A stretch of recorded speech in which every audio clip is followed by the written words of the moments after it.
नमस्कार दोस्तों। आज हम लूडो टॉकीज के पॉडकास्ट सीरीज 2 में यशवा ऑटोमोटिव प्राइवेट लिमिटेड के सीईओ मिस्टर अभिनव बडोला जी के साथ हैं। आज हम जानने की कोशिश करेंगे उनके कुछ पर्सनल पहलू और कुछ प्रोफेशनल पहलू। हमारा पूरी कोशिश रहेगी कि हम ज़्यादा से ज़्यादा इंफॉर्मेशन आपको दे पाएं उनके प्रोफेशनल जीवन के बारे में और यशवा किन ऊंचाइयों तक अपने आप को ले जाने की सोचता है। अभिनव जी नमस्कार हमारे पॉडकास्ट में आने के लिए बहुत बहुत शुक्रिया। हमारी पूरी कोशिश है कि हम हर उस बिजनेसमैन को एक मंच देना चाहते हैं जिससे कि वो अपने बिजनेस को इंडिया के हर एक कोने तक पहुंचा सके।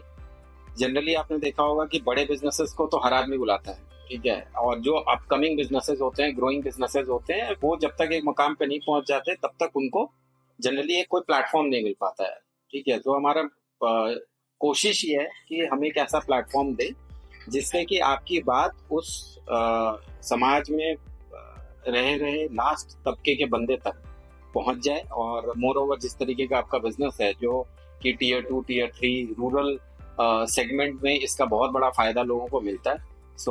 इस बिजनेस में हमें लगता है कि उस तरीके के लोगों तक आपकी आवाज़ पहुंचानी ज़रूरी है। थोड़ा सा मुझे बताएं, जैसे कि मैं आपसे डिस्कशन करते हुए समझ में आया मुझे कि आप फर्स्ट जनरेशन एंटरप्रेन्योर हो, राइट। और यूपी से एक लड़का निकला और उसने पहले कॉर्पोरेट्स में टॉप शॉट कंपनीज में सीनियर लेवल तक पहुंच के जॉब करी, फिर जॉब से अचानक से बिजनेस का सफ़र, मतलब कितना चैलेंजिंग था जॉब से बिजनेस में आना। और जिस कम्युनिटी से आप बिलोंग करते हो वहाँ पे मुझे लगता है बिजनेस सेकेंडरी है, जॉब प्राइमरी होता है। अपब्रिंगिंग ही शायद जॉब की ट्यूनिंग करके करी जाती है। एब्सोल्युटली करेक्ट हो आप। जॉब की अपब्रिंगिंग होती है। एंटरप्रेन्योर बनना बड़ा मुश्किल काम है हमारे जैसे परिवारों में। और आप देखेंगे तो एंटरप्रेन्योर बनना और बिजनेस करना थोड़ा मुश्किल तो है ही। जॉब बहुत आसान है, अगर आप कंपैरिजन करोगे तो जॉब काफी आसान है।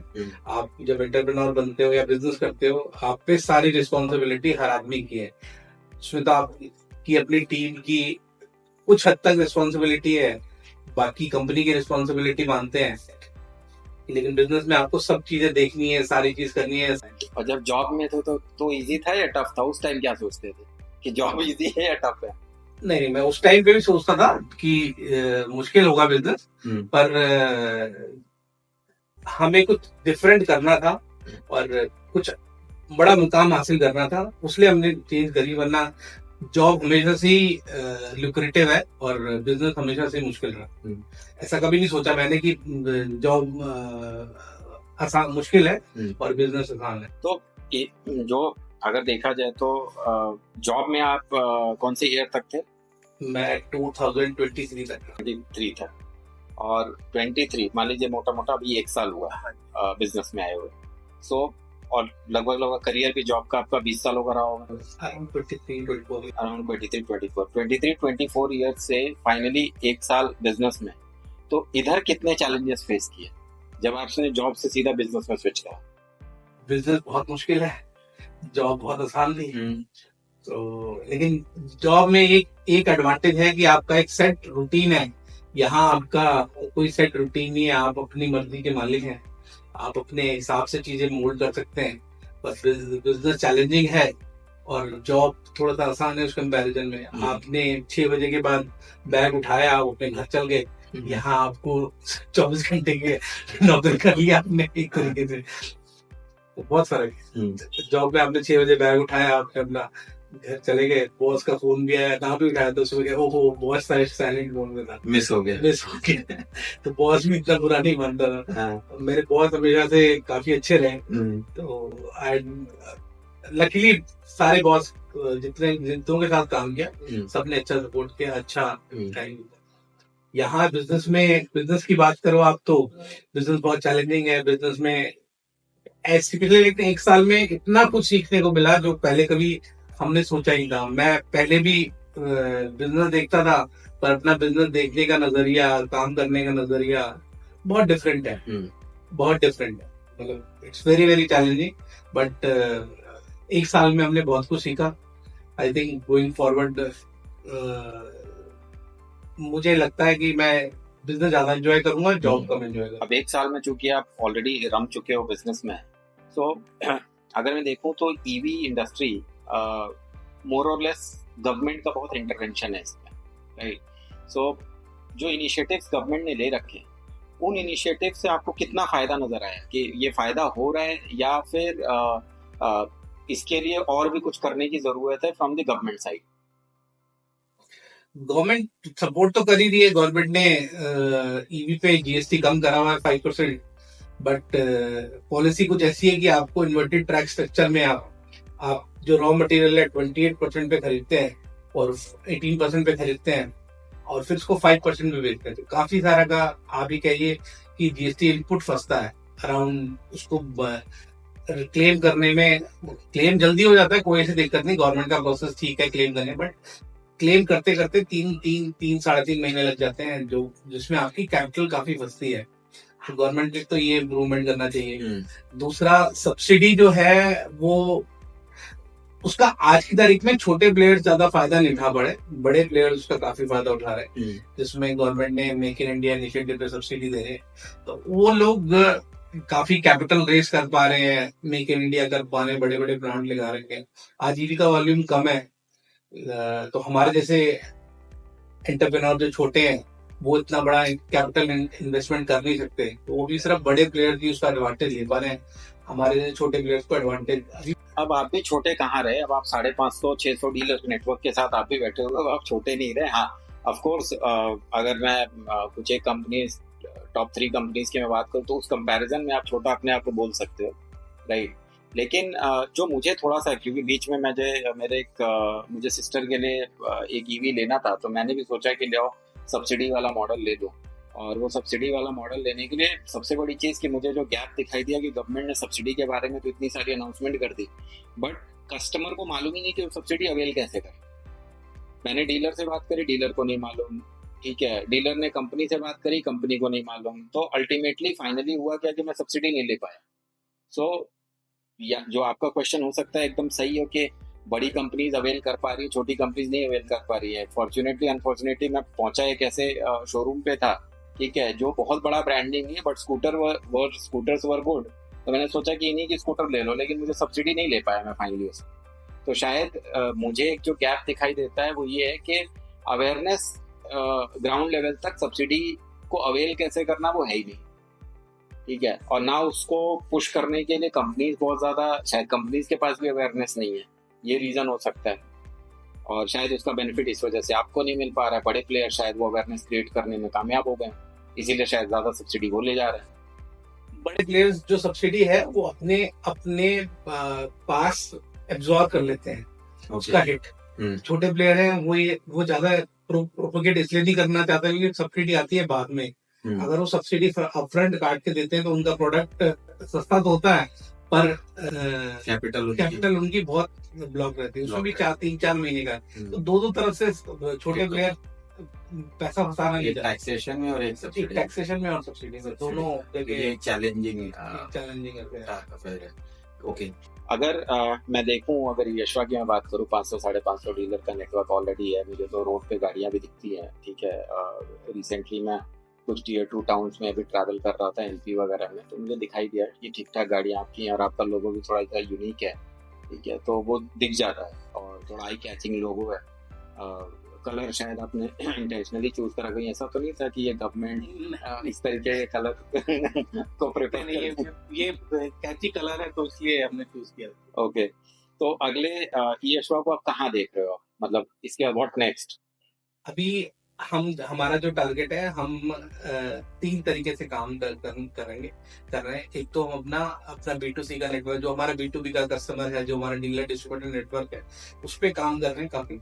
उसके अलावा हमने काफी टाइप्स करे हैं और ब्रांड्स के साथ, जिनके लिए हम कॉन्ट्रैक्ट मैन्युफैक्चरिंग करके उनको प्रोडक्ट बना के दे रहे हैं, जिनमें बहुत सारे कंपनी, 6-7 कंपनी के हमने बिल्कुल एक्सक्लूसिव टाइप किया, तो सिर्फ हमारा प्रोडक्ट हम उनके लिए प्रोडक्ट बनाएंगे और वो बेचेंगे। ओके, एक वो हमने बिजनेस मॉडल डेवलप। और तीसरा, हम कोशिश कर रहे हैं कि हम कुछ 3 व्हीलर्स में B2C में भी काम करना शुरू करें, कि हम पहले स्टार्ट करें दिल्ली एनसीआर से, जहाँ पे हम डायरेक्टली लोगों को एम्पावर करें, जो रिक्शा या लोडर चलाना चाहते हैं, या जो भी अभी पेट्रोल की या डीजल का 3 व्हीलर या सीएनजी का थ्री व्हीलर चला रहे हैं, उनको हम डायरेक्टली सेल करना शुरू करें लीड जनरेशन के थ्रू। हम वो काम करने लगे, तो की नेटवर्क के थ्रू हम बेचना जा रहे हैं। ओके, सो अब B2B पहले से था, B2C ऐड हो जाएगा 3 व्हीलर का, और वाइट लेबल्ड सोल्यूशन भी आपने मार्केट में उतार दिया। तो एटलीस्ट पहले जैसे मुझे ध्यान है कि बहुत सारे डीलर्स बोलते थे कि हमारे ब्रांड नेम पे दे दीजिए, तो उनको क्या लाइसेंसिंग वगैरह कुछ इशू नहीं आएगा वाइट लेबल? लाइसेंसिंग तो उनको लेनी ही पड़ेगी, वो लाइसेंस लेते ही हैं अपने लाइसेंस पे, वो लाइसेंस पे। OEM तो ये टाइप प्ले हो जाएगा जहाँ वॉल्यूम्स एक साथ मिलेगा। ओके, सो 2 व्हीलर 3 व्हीलर सेगमेंट आपने बता दिया, ठीक है। 4 व्हीलर से परहेज क्यों? 4 व्हीलर में आगे का कोई प्लानिंग? 4 व्हीलर अभी थोड़ा सा मुश्किल बॉल गेम है, पर फिर भी हम अपना जैसे टाटा का छोटा आती है वैसा हम प्लान कर रहे हैं लॉन्च करने का। ओके, वो उस सेगमेंट में, मतलब कमर्शियल सेगमेंट में एंटर करेंगे। 4 व्हीलर में हमारी डिजाइन एंड डेवलप टीम उस पर काम कर रही है। वो थोड़ा सा मुश्किल काम है, पर team is working on it, and in next 6 month हम अपना व्हीकल रेडी कर लेंगे, फिर उसको अप्रूवल्स और देंगे। सो मोटा मोटा मैं मान के चलो next 1 year to 2 years down the line यशवा का मार्केट में 2 व्हीलर 3 व्हीलर 4 व्हीलर तीनों सेगमेंट में यशवा विल बी प्रेजेंट। ग्रेट। और अगर इसको मैं थोड़ा सा और एक्सट्रापोलेट करूं, so you have got a good network, product lineup आपके पास अच्छा खासा है, right?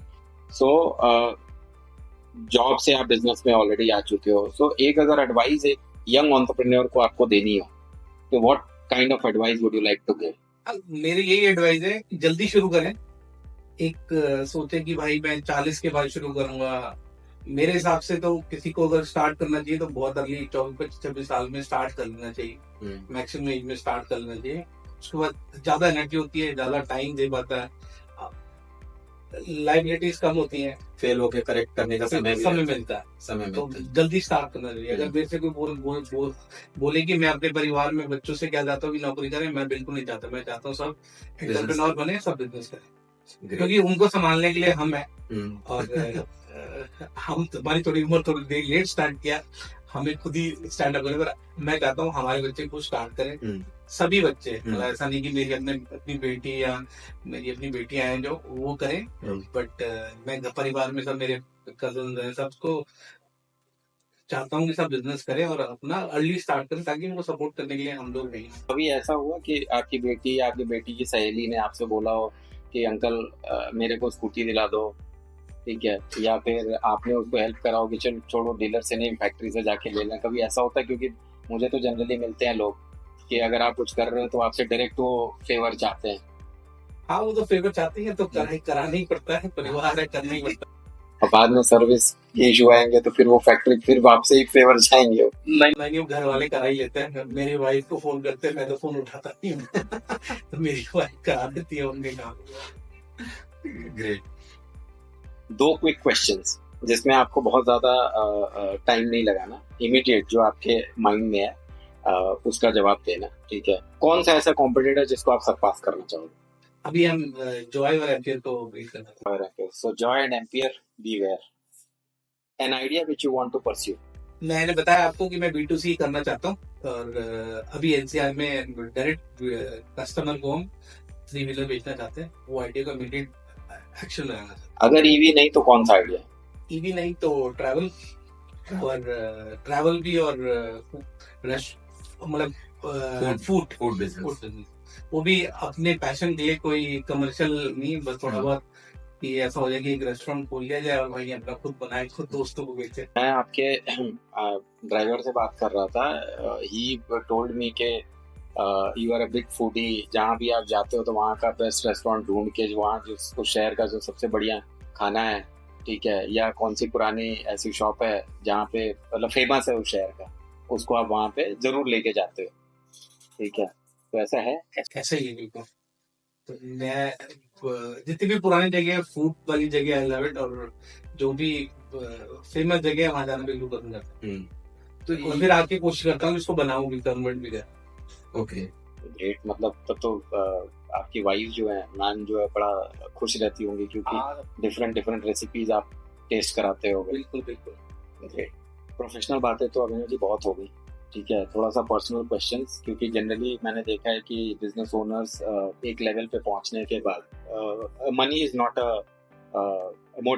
Any more motivator for them, right. So अगर मनी और टाइम ये दोनों आपके पास एम्पल अवेलेबल है, तो क्या आप करना चाहोगे? गोवा में फिशिंग। गोवा में फिशिंग, और फिर उसके बाद कुछ ना कुछ आप उसकी रेसिपी बना के आप लोगों को ट्राई कराओगे। सम good, some messy, may be bad, will improve over time. What would you change? अगर मैं ये बोलूं कि आपको अपने अंदर, हर आदमी के अंदर कुछ ना कुछ होता है जो हम समय के साथ चेंज करते हैं, तो क्या चेंज करना चाहोगे अपने? करना चाहूंगा थिंक अ लॉट, इसके बारे में बहुत रेगुलर सोचना है, बहुत बंद करना चाहता हूँ, ओवर थिंकिंग बंद करना चाहता हूँ। और उसके लिए तरीका अभी तो कोई तरीका है नहीं, थोड़ा सा रिलैक्स ही होना पड़ेगा अपने आप को। मे बी हमारे पास, हमारे पॉडकास्ट में कोई ऐसा आया जिसने कोई तरीका हमें बताया, जिसने बताया कि हाँ ओवर थिंकिंग कैसे कम कर सकते, तो आई डेफिनेटली रीच आउट। मैं देखता हूँ ये सब भी शुरू हो गया है, ये मैंने फेसबुक और इंस्टा पे देखा है, एक कंपनी जो ओवर थिंकिंग पे भी काम करते हैं कि ये चीजें okay is it so people have started to get some courses on it also, तो ये भी एक नया बिजनेस मॉडल है। That's how India is evolving now. Yes, Because I can see कि 15-20 साल 25 साल पहले इस तरीके के बिजनेस मॉडल जो थे वो यूएस में, यूरोप में, डेवलप्ड कंट्रीज में जरूर आते थे, बट अब इंडिया में भी ये आने लगे। दैट मीन्स कि कुछ ना कुछ हम भी उनको चेंज करने में, इंडिया को बढ़ाने में, मैं तो सिर्फ मोदी जी का हाथ नहीं मानता, मैं मुकेश अंबानी जी की भी थॉट मानता हूँ। मुकेश अंबानी जी की ही थॉट है कि आज हर आदमी के हाथ में मोबाइल फोन है, स्मार्टफोन है। मोबाइल फोन तो काफी पहले हो गया था, ये काम तो भारती ने और आइडिया ने, सबने, टाटा ने कर ही दिया था, बट जो स्मार्टफोन हर आदमी के हाथ में दिया वो मुकेश अंबानी जी ने दिया। Great visionary, great thought process, और जितना हाथ अगर उनका है तो मोदी जी का तो उतना हमारी भी भी है कि उन्होंने हर आदमी के हाथ में फोन दिया। उस फोन के बदल से ही आज यूट्यूबर्स हैं, उसी से यूपीआई है, उसी से उसी की वजह से हम आज हम सब पॉडकास्ट कर absolutely hats off to Mukesh Ambani. Thank you Avinav ji for coming to the Ludo Talkies podcast show, and we hope कि जो आज हमारा कंटेंट है जो हमने आपने रिकॉर्ड करा, इसको हमारे व्यूअर्स बहुत लाइक करेंगे, because there were few candid moments जहाँ पे आपने बड़ी बेबाकी से जवाब दिया, आपने प्रोफेशनल लाइफ को भी टच करा, पर्सनल लाइफ को भी टच करा, एंड आई कैन सी कि viewers will definitely connect with you, and definitely इसका एडवांटेज जो है व्यूअर्स को बहुत सारा मिलेगा। एक जॉब से बिजनेस में जाना और बिजनेस में सस्टेन करने की जर्नी उनको समझ में आएगी कैसे करते हैं। Thank you very much. Thank you so much.